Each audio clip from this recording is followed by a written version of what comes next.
जनाब सदर मुहतरम,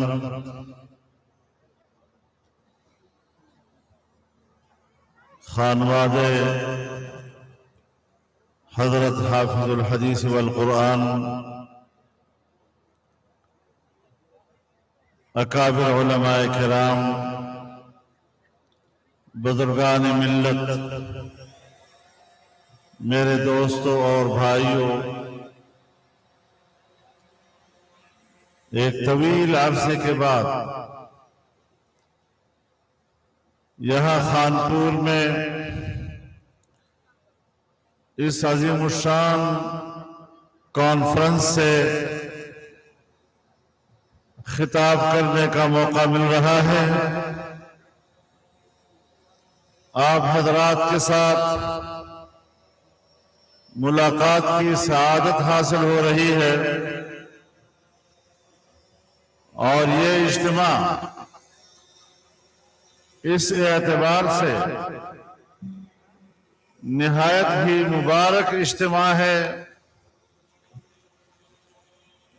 कि एक तो हजरत शेख हजरत दरखास्ती रहमहुल्लाह की याद में मुनाक़द किया जा रहा है और फिर जनाब रसूलुल्लाह सल्लल्लाहु अलैहि वसल्लम की खत्म नबूवत के उन्वान से इसका इनेकाद हो रहा है। इस अज़ीमुश्शान और इंतहाई काबिल कदर निस्बत से मुझे उम्मीद है कि अल्लाह ताला के नजदीक आपका इस इज्तिमा में शामिल होना अल्लाह के यहाँ कबूल होगा। मेरे मोहतरम दोस्तों, क्या वजह है कि वो पाकिस्तान जो दुनिया के नक्शे पर एक इस्लामी रियासत की सूरत में वजूद में आया, लेकिन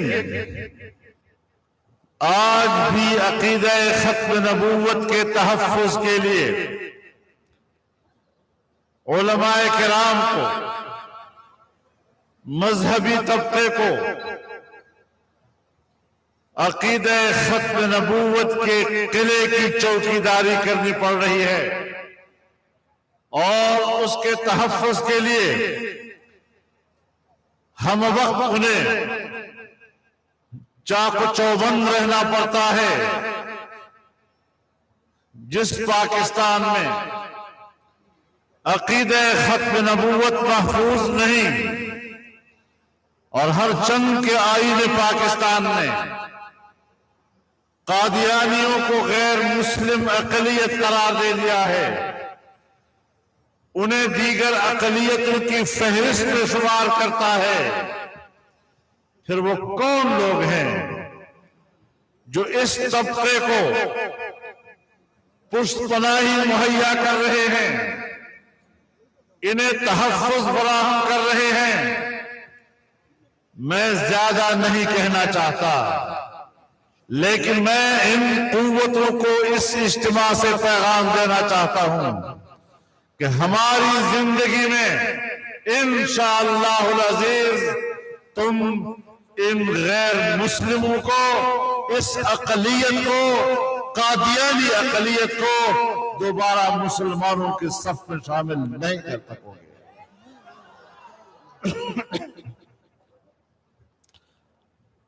मैं समझता हूं और संजीदगी से इस बात को लेना चाहिए कि अगर हमारी एस्टेब्लिशमेंट में, हमारी ब्यूरोक्रेसी में, हमारी सियासी जमातों के अंदर इस किस्म की काली भेड़ें मौजूद हैं तो उन्हें निकाल बाहर किया जाए ताकि हमारे इदारे इस गलाजत से पाक हो जाए। मेरे मुहतरम दोस्तों, क्या ये हमारे लिए तशवीश का बायस नहीं? क्या ये आम मुसलमान के लिए इज़्तिराब का बायस नहीं कि वो पाकिस्तान जिसे 70 साल पहले, 74 साल पहले ला इलाहा इल्लल्लाह के नारे के साथ हासिल किया गया था, हमने 74 साल ला इलाहा इल्लल्लाह के मुक़द्दस कलमे के साथ मजाक किया है और फिर भी समझते हैं कि पाकिस्तान में ये पाकिस्तानी कोई खैर का दिन देख सकेंगे। हमें 74 साल के गुनाहों पर अल्लाह से माफी मांगनी होगी। हमने मुसलमानों की कुर्बानियों से गद्दारी की है। हमने अपनी बहनों और बेटियों जिन्होंने अपने इज्जतें लुटाई और आज भी हजारों की तादाद में हिंदुस्तान के सिखों और हिंदुओं के घरों में वो सिख और हिंदू जन्म दे रही हैं, उनकी कुर्बानियों का क्या बनेगा? हम उनके सामने क़यामत के रोज क्या मुंह दिखाएंगे?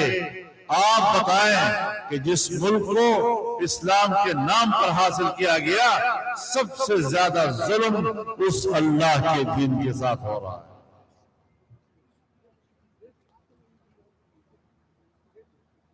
क्या हमारा सवाल नहीं बनता कि 1973 में पाकिस्तान का आईन बना और इस्लाम को पाकिस्तान का ममलकती मजहब करार दिया गया। इस आईन में करार दिया गया कि कुरान और सुन्नत के मुनाफी कोई कानून नहीं बनाया जाएगा। इस आईन में करार दिया गया कि हर कानून कुरान और सुन्नत के ताबे होगा। लेकिन कोई बता सकता है कि सन 1973 से लेकर आज तक हमारी पार्लियामेंट की किसी ऐवान में कोई एक इस्लामी कानून पास हुआ? और जब 2003 और 2004 में सूबा खैबर पख्तूनख्वा की सूबाई असेंबली में MMA की हुकूमत में एक शरई कानून पास किया गया तो फिर जज और जनरल दोनों मुत्तहिद हो गए और दोनों ने मिलकर उस कानून को आईन से मुतसादिम करार दिया। क्या इनसे कोई पूछने वाला नहीं? क्या ये किसी को जवाब दे नहीं है? क्या ये अल्लाह को भी जवाब दे नहीं? कभी इस गिरेबान में झांक कर देखा है कि क्या उन्होंने अल्लाह के कानून पर अपनी राय को तरजीह नहीं दी है? लेकिन क्या किया जाए? जनरल साहब, क्या किया जाए? जज साहब है, सुप्रीम कोर्ट का जज है, लिहाजा उसके एहतराम में फर्क आएगा अगर हम उनके इस किस्म के गलत फैसलों के ऊपर तबसरे करेंगे। लेकिन मैं बताना चाहता हूं कि फैसले तुम करो, ये तुम्हारा इख्तियार है। फैसले तुम करो, ये तुम्हारा इख्तियार, लेकिन उसको सही कहना या गलत कहना ये हमारा इख्तियार। आप हमें इस हक से महरूम नहीं कर सकते। मेरे मुहतरम दोस्तों, जिस मुल्क में तहसीब बिक रही हो, और हम आए रोज यही सोचते हैं कि मगरिब को कैसे खुश करना है। हमने कादियानी फिरके को इसलिए मगरिबी दुनिया में पजीराई दी है कि वो इस्लाम की ताबीर अंग्रेज और मगरिब के मफादात की बुनियाद पर करता है।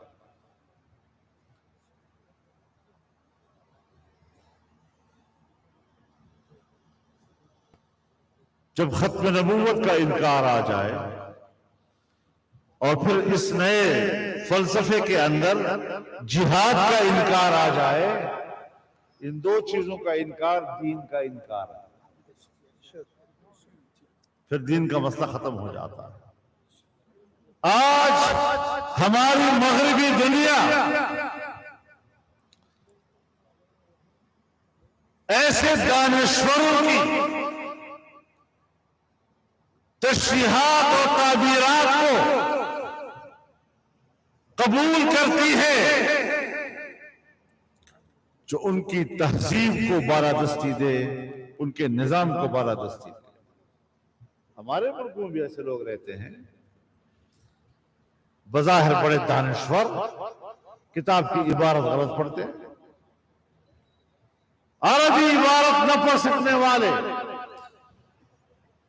चूंकि टेलीविजन पर ज्यादा आते हैं तो फिर वो स्कॉलर बन जाते हैं और ऐसी ताबीरात करते हैं कि जो मगरिब के लिए काबिल कबूल हो जाए।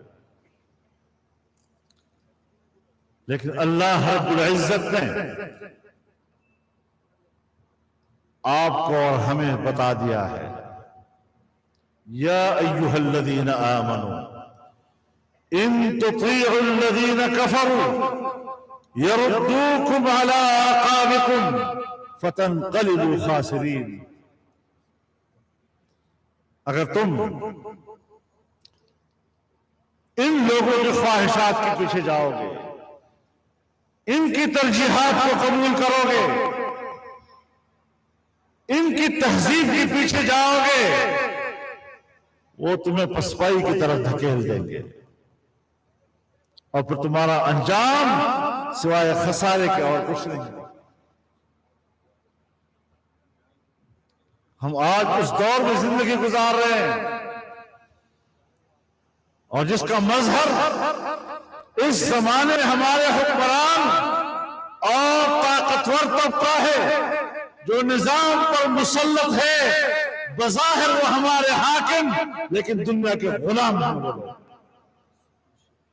ये वही लोग हैं जिनके बारे में जनाब रसूलुल्लाह सल्लल्लाहु अलैहि वसल्लम ने फरमाया, लतत्तबिउन्न सुनन मन क़ब्लकुम शिब्रन बिशिब्रिन व ज़िराअन बिज़िराअ हत्ता लौ दखलू जुह्र दब्बिन तबअतमूहु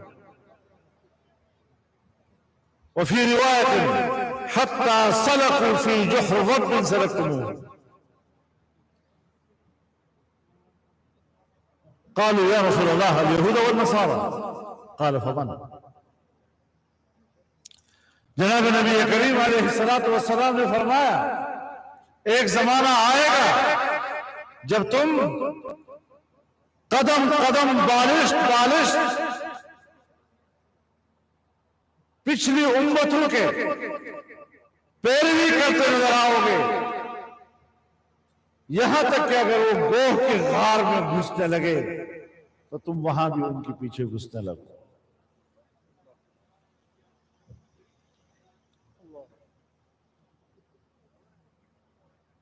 गोह एक छोटा सा जानवर है, बड़े जानवर को तो हम दाब्बा कहते हैं, इसको दुएबा कहते हैं। छोटा सा गार होता है उसको, तंग गार में भी अगर यहूद नसारा घुसने लग जाए तो तुम वहां भी चाहोगे कि मैं उनके पीछे जाऊं, शायद कि वहां नेमतें हों। तो मेरे मुहतरम दोस्तों, जब इस किस्म के लोग हम पर मुसल्लत होंगे तो फिर इनके तसल्लुत को खत्म करना कौम का फरीजा बन जाता है।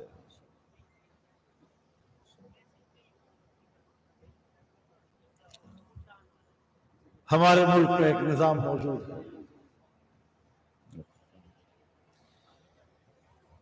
हमारे मुल्क में एक निजाम मौजूद है। हम उस तयशुदा निजाम के तहत वो कुव्वत पैदा करना चाहते हैं।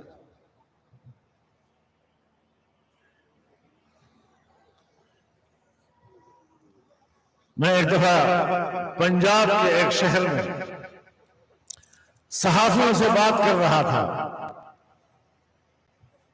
तो एक सहाफी मुझसे पूछता है, मौलाना साहब आपने इस्लाम के लिए क्या किया है असेंबलियों में? तो मैंने उसे पूछा कि आपने हमें कितना वोट दिया है असेंबलियों के लिए? हम तो पार्लिमानी सियासत करते हैं, पार्लिमानी कुव्वत से बात करते हैं। अगर आपने पार्लियामेंट में हमें एक सीट नहीं देनी, आपने जागीरदारों को ले जाना है, वहां पर सरमायादारों को ले जाना है, रहीम यार खान के मखदूमों को आपने पार्लियामेंटों में भेजना है, किसी आलिम की संदूकड़ी में तुमने एक वोट नहीं डालना, और फिर हमारा गिरबान पकड़ते हो तो इस्लाम के वास्ते क्या कहते? ये तो हम आपसे पूछेंगे, हम आपसे पूछेंगे रहीम यार खान के मुसलमानों, हम आपसे पूछेंगे खानपुर के मुसलमानों कि इस महाज पर आपने कोई अपना फर्ज अदा करना है या नहीं। उलमा का गिरबान तब पकड़ो अगर उलमा को आपने इख्तिदार की कुव्वत दी है। लेकिन इस शऊर को बेदार करना है, इस एहसास को हमने बेदार करना है। इस तरह आराम से काम नहीं चलेगा। जमीयत उलमा इस्लाम ने, आप सुबह खैबर पख्तूनख्वा में जाएं, वहां पर खान और नवाब के रोब दबदबे को उलमा किराम ने खाक को मिला दिया है। आज खान और नवाब हमारे पास आता है कि मुझे जमीयत का एक टिकट चाहिए। बलूचिस्तान का सरदार और वहां का नवाब वो बड़ा जागर है। जमीयत उलमा को दुआ दो कि उसने बलूचिस्तान के इन अपने जाम में वक्त के खुदाओं को जमीन बोस कर दिया है। और हमारा ये सफर चल रहा है।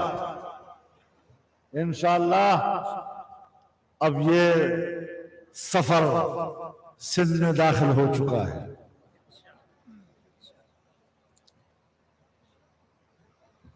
और सिंध आने वाले मुस्तकबिल में जमीयत उलमा का मुंतजर है। लेकिन मुझे उम्मीद ये है कि अगर पंजाब में ये नजरिया दाखिल होगा तो जनूबी पंजाब से ही दाखिल होगा इंशाअल्लाह। हिम्मत करें जरा। जिस तरह के हुक्मरान आज आप पर मुसल्लत हैं, इनके एजेंडा यही है कि नामूस रिसालत का कानून खत्म करें। इनका एजेंडा यही है कि खत्म नबूवत के शिक को आइन से निकालें। लेकिन इस इज्तिमा की वसातत से मैं कौम को मुबारकबाद देना चाहता हूं कि ऐसे हुक्मरानों के इन नापाक अज़ाइम को हमने नाकाम बना दिया है। और इंशाअल्लाह अब इनमें यह कुव्वत नहीं है कि ऐसी जुर्रत कर सके। नारे तकबीर, जिंदा है जमीयत, मुफ्ती की जमीयत, दरखास्ती की जमीयत, कायद की शक्ल में जमीयत, कायद जमीयत मौलाना फजलुर रहमान। इनके एजेंडे बड़े खतरनाक थे, लेकिन अल्हम्दुलिल्लाह हमने नाकाम बनाया। भाई कोई एजेंट भेजो, जरा अकल वाला तो हो। अमेरिका साहब, बर्तानिया, यूरोप, अपना एजेंट भेजो, कोई अकल वाला तो भेजो। ना अहला ना लायक लोग हमारे मुल्क पर हुक्मरान बन जाते हैं, और जितना नालायक होगा हमारी एस्टेब्लिशमेंट कहेगी बस ये असाडे कम नहीं, वो कदले बनना है। इस किस्म की मखलूक उनको चाहिए। आज मुल्क का बेड़ा गर्क कर दिया। आप जाएं इंडिया में, आप जाएं बांग्लादेश में, आप जाएं इंडोनेशिया और मलेशिया में, आप जाएं चाइना में, आप जाएं ईरान में, खलीजी ममालिक में, उनकी सालाना तरक्की का शरह नमू क्या है? कितने फीसद तरक्की करते हैं? कोई 6%, कोई 7%, कोई 8%। और जब से ये आया है पाकिस्तान की मईशत का सालाना तरक्की का तखमीना वो 0 से भी नीचे चला गया। मुल्क की मईशत जुमूद का शिकार है। और आज पाकिस्तान की जाली काबीना ने इस बात की मंजूरी भी दे दी है कि पाकिस्तान के स्टेट बैंक को IMF के साथ बराह रास्त वाबस्ता कर दिया जाए, ताकि पाकिस्तान का ये कौमी मालियाती इदारा इसका अपना इख्तियार खत्म हो जाए और कोई पाकिस्तानी इसके किरदार पर तनकीद नहीं कर सकेगा। हमें बैरूनी मालियाती इदारों का गुलाम बना दिया गया।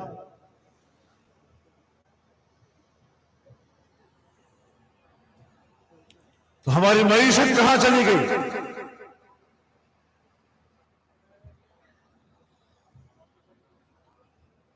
और महंगाई ने क्या हशर कर दिया है। आम आदमी को बेबस करके रख दिया है।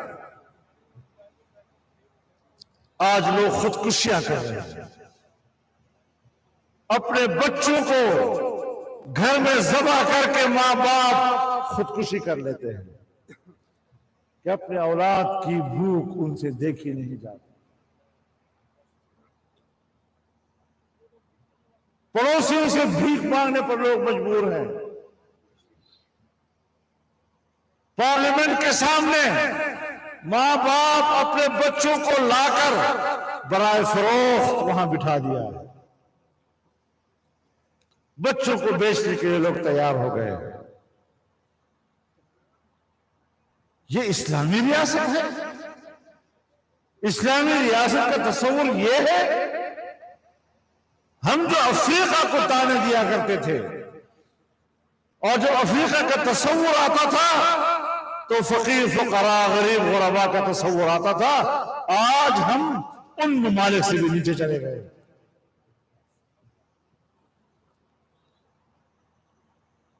ऐसे हुक्मरानों के मुकाबले में अगर हमने बेहिसी का मुजाहरा किया तो फिर पाकिस्तान की बका का सवाल पैदा हो जाएगा।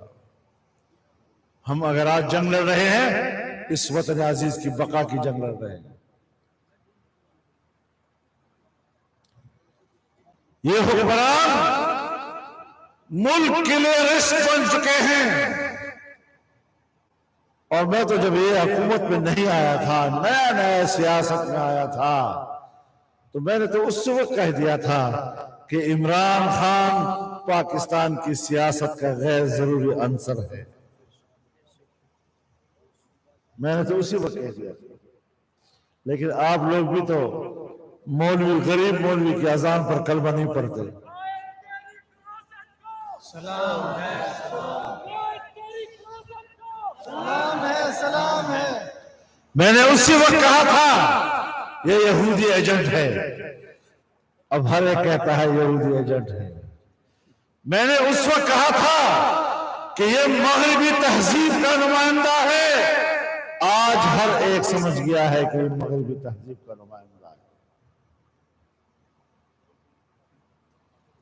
मुझे याद है जब 2013 में सूबा खैबर पख्तूनख्वा में इनकी सूबाई हुकूमत बनी थी, तो इन्हीं के लोग मेरे पास आए थे और कहा जी आप इनके साथ जंग लड़ने की बजाय मुफाहमत का रास्ता इख्तियार करें।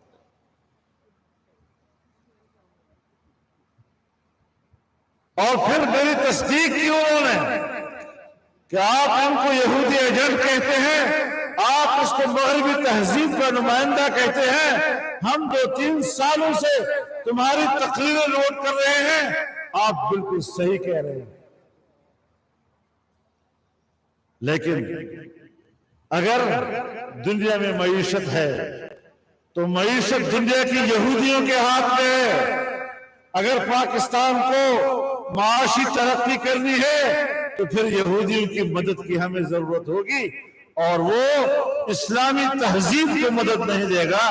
इसलिए हमने इनको सबसे पहले पाकिस्तान के उस इलाके पर हुकूमत दी है जहां पश्तून बेल्ट है, और पश्तून बेल्ट में मजहब की जड़ें गहरी होती हैं, और मजहब की उन गहरी जड़ों को उखाड़ने के लिए इमरान खान से ज्यादा मुनासिब आदमी हमारे पास और नहीं थे। ये सब चीजें मेरे सामने गुजरी है, मैं आपको आंखों देखा हाल सुनाता हूं, गैबाना कोई चीज नहीं है। लेकिन फिर उसको मरकज में धांधली के जरिए लाया गया। बैनुल-अक़वामी मंसूबाबंदी और बैनुल-अक़वामी मंसूबाबंदी की यहां पर अमल दरामद हमारी एस्टेब्लिशमेंट ने की, और मैं बतकरार ये बात कह रहा हूं और आज भी कहता हूं और आइंदा भी कहता हूं कि हमारी एस्टेब्लिशमेंट ने आम इंतखाबात में धांधली करके इसको इक़्तिदार की कुर्सी पर बिठाया है। ललकार है, ललकार है, ये हरकतें बंद कर दी जाएं। आप बड़े लोग होंगे, ताकतवर कुर्सियों पर आप बैठे होंगे, लेकिन ये ताकतवर कुर्सी मैंने तुम्हें दी है। अगर तुम वही ताकतवर कुर्सी हमारे खिलाफ इस्तेमाल करोगे तो फिर सुन लो कि हम आपके गुलाम नहीं हैं। ये मुल्क बना था इस्लामी, ये मुल्क बना था, ये मुल्क रहेगा। तो मेरे मोहतरम दोस्तों, नाजायज हुक्मरानी, धांधली की बुनियाद पर हुक्मरानी, मैं आपको बता दूं कुछ पार्टियां हैं कि जो बाद में इनकी हुकूमत में शामिल हुई, लेकिन इलेक्शन के बाद हमारे पहले इजलास में हमारे साथ वो भी बैठी थी और उनका भी इस पे इत्तेफाक था कि ये धांधली से आया। इस पर कोई दो राय नहीं है।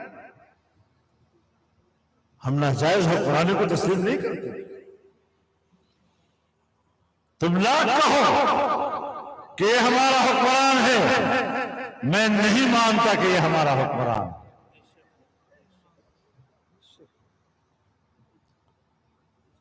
वो लाख दफा कहे कि मैं यजीद हूं, मैं लाख दफा कहूंगा कि मैं हुसैन हूं और तुम्हारे हाथ पर बैत नहीं करूंगा।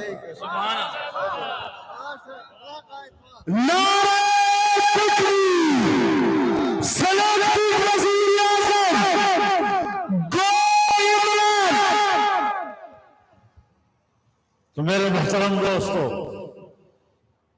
मुल्क की मईशत डूब गई है, आम आदमी की जिंदगी अजीर्ण हो गई है,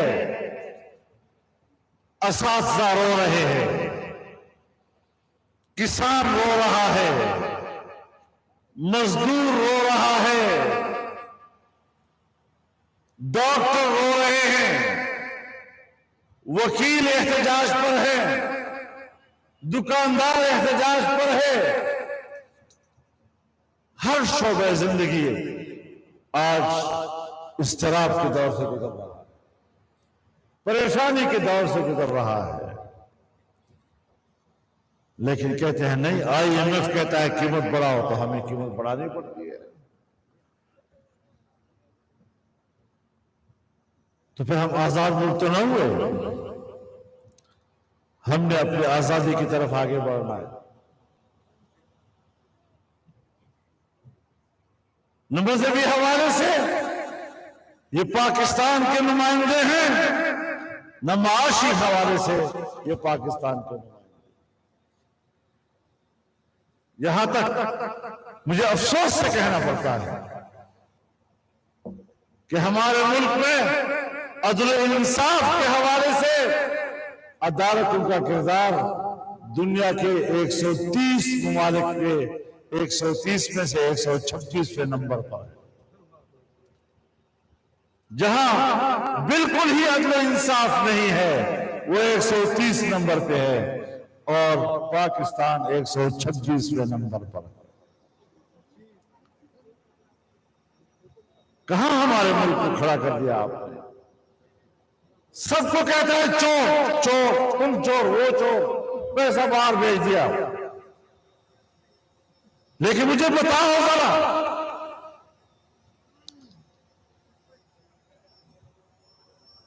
कि तुम्हारी बहन के पास जो कहती है कि मैं सिलाई मशीन चलाकर रोजी कमाती हूं, उसके पास अरबों का बैंक बैलेंस कहां से आ गया है?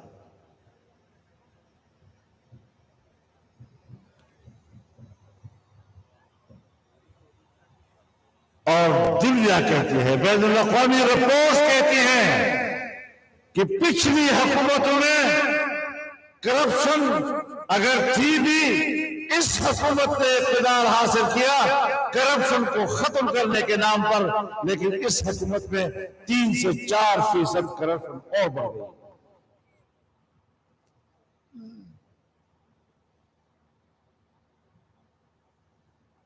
चोरी का घर भी तुम,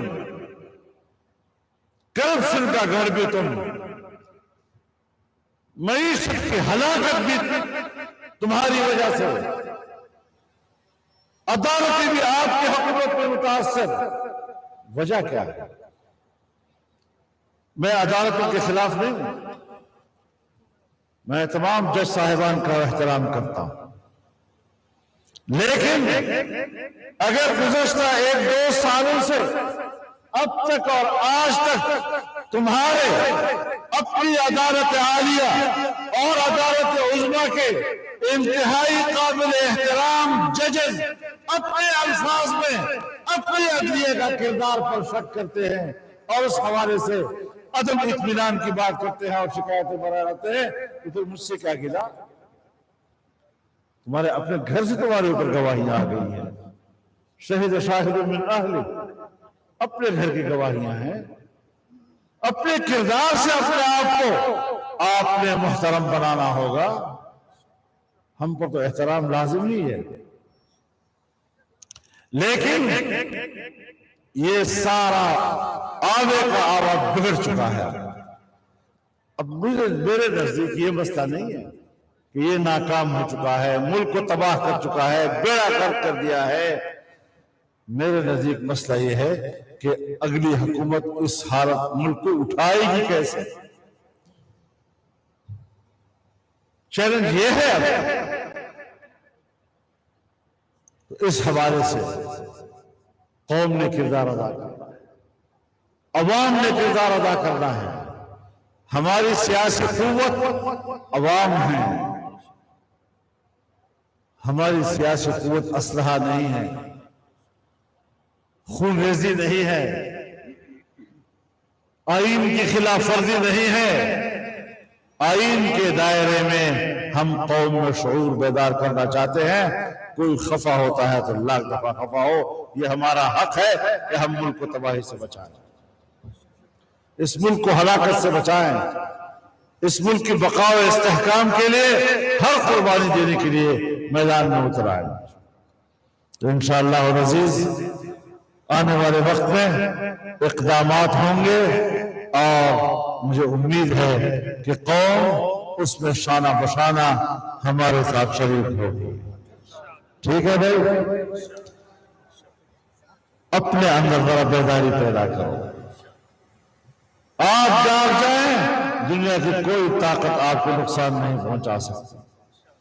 अल्लाह ताला दीन इस्लाम की हिफाजत फरमाए, अकीदे खत्म नबूवत की और नामूस रिसालत की हिफाजत फरमाए और इस मुल्क को अमन का गहवारा बनाए और इस कॉन्फ्रेंस को अल्लाह रब्बुल इज्जत कबूल फरमाए, अपने अकाबिरीन को अल्लाह का सवाब पहुंचाए और आपकी और हमारी शमूलियत को अल्लाह ताला मूजिब अजर सवाब बनाए। वाखिर दावाना ये दुआ में क्या था?